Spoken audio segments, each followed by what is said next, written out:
Hi అండి. ఇవాళ మనం పూరీలు చేద్దామండి. పూరీలు ఎలా చేయాలో చూపిస్తాను. ఇందులో పూరీ పిండి వేసుకుందాము.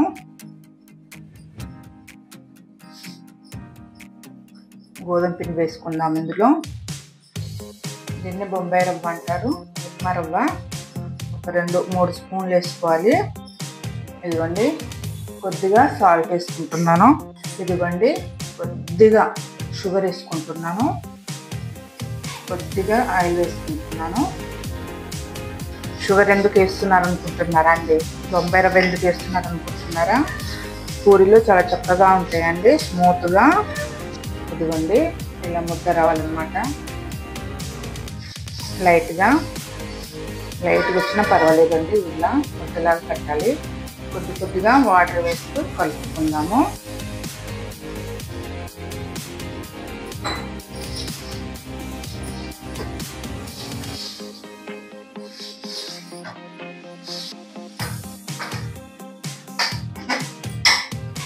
ఇలా కలుపుకోవాలండి.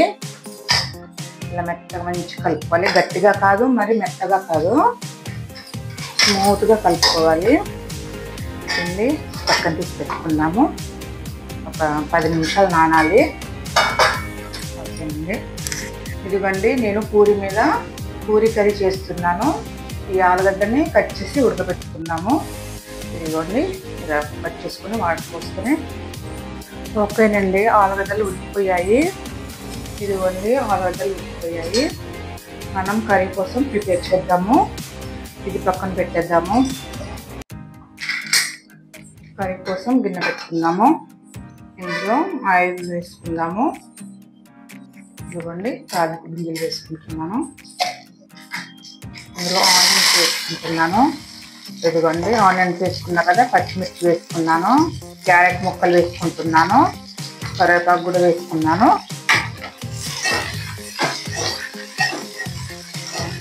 సూపర్ ఉంటుందండి. ఇలా చేసుకుంటే మీరు కూడా ఒకసారి ట్రై చేయండి. A few moments later. ఓకేనండి, మూత తీసుకుంటున్నాము. మగ్గిపోయాయండి. ఇలా మగ్గాలన్నమాట. ఇందులో మనం ఉడకబెట్టుకున్న ఆలుగడ్డ ముక్కల్ని వేసుకుందాము. ఇదిగోండి ఆలుగడ్డ ముక్కల్ని వేసుకుంటున్నాను.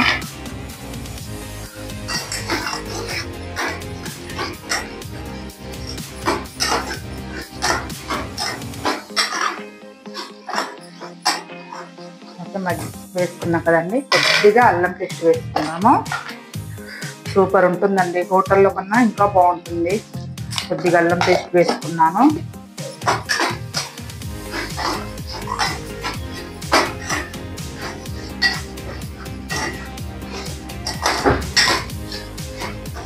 అల్లం పేస్ట్ పచ్చి వాసన పోయిన తర్వాత కలుపుకున్నాం కదా.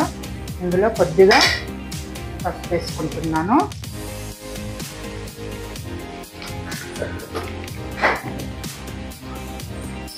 పసుపు వేసుకొని కలుపుకున్నాము.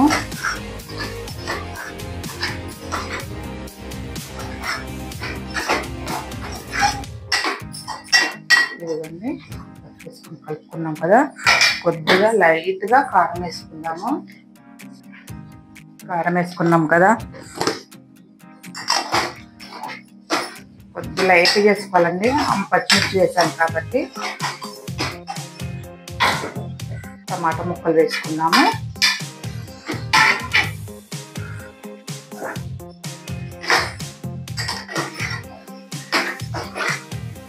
కొద్దిగా సాల్ట్ వేసుకొని మగ్గనిద్దామండి. ఇది మగ్గేంత వరకు మనము ప్రిపేర్ చేసుకున్నాము. 2 స్పూన్లు శనగపిండి వేసుకున్నాము. కున్నాం కదా, ఇది జల్లెడ పట్టుకున్నాము. జల్లెడ పట్టి ఏమైందంటే పిండి ఉండలు లేకుండా స్మూత్గా ఉంటుంది. వాటర్ వేసి కలుపుకున్నా కూడా గడ్డ కట్టదు.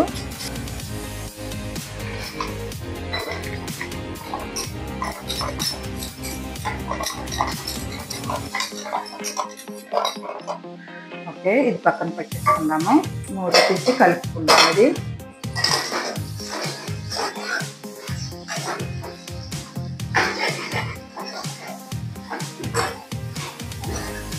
ఓకేనండి. ఇందులో కొద్దిగా వాటర్ వేసుకున్నాము. ఇవ్వండి, కొద్దిగా వాటర్ వేసుకున్నాము.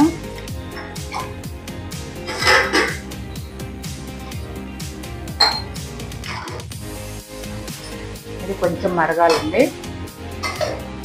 A few moments later. ఓకేనండి, మూత తీసి చూద్దాము. ఓకేనండి, ఇది మసులుతుంది కదా. ఇందులో లైట్గా కొత్తిమీర వేసుకున్నాము. సూపర్ ఉంటుందండి. కొత్తిమీర వేసుకున్నాం కదా, ఇందులో శనగపిండి వేసుకున్నాము. కలుపుకున్నది గడ్డలు లేకుండా కలుపుకున్నామండి.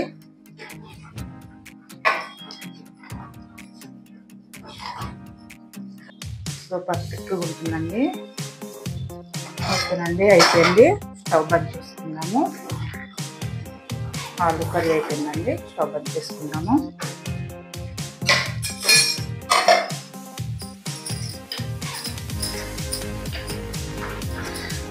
కొద్దిగా ఆయిల్ వేసుకొని చేసుకుంటామంటే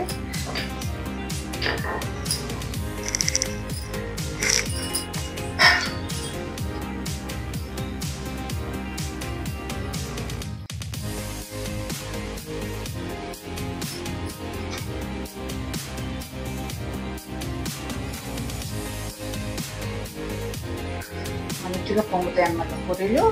ఆయిల్లో వేయగానే పొంగిపోతే పూరీలు కలర్ కూడా వస్తుందండి.